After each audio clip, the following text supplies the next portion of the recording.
حضرت ابو ہریرہ رضی اللہ عنہ بیان کرتے ہیں، کسی آدمی نے عرض کیا، اللہ کے رسول صلی اللہ علیہ وسلم، میرے حسن سلوک کا سب سے زیادہ حقدار کون ہے؟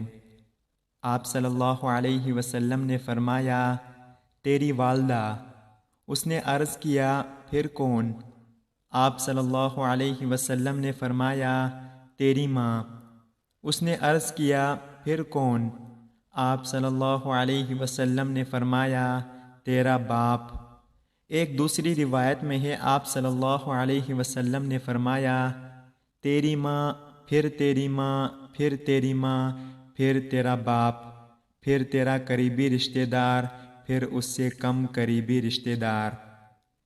حضرت عبداللہ بن عمرو رضی اللہ عنہ بیان کرتے ہیں کہ رسول اللہ صلی اللہ علیہ وسلم نے فرمایا، آدمی کا اپنے والدین کو گالی دینا کبیرہ گناہ ہے۔ صحابہ نے عرض کیا، اللہ کے رسول صلی اللہ علیہ وسلم، کیا آدمی اپنے والدین کو گالی دیتا ہے؟ آپ صلی اللہ علیہ وسلم نے فرمایا، ہاں۔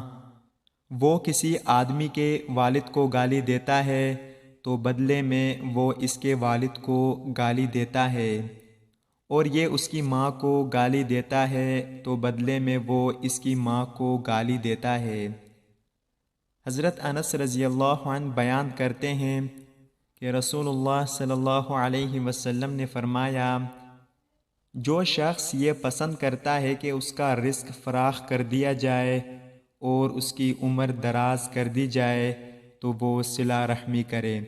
اللہ تعالی ہم سب کو ان پیاری احادیث پر عمل کرنے کی توفیق عطا فرمائے، آمین یا رب العالمین۔ السلام علیکم ورحمۃ اللہ وبرکاتہ۔ آپ سب دیکھنے والوں کا بہت شکریہ۔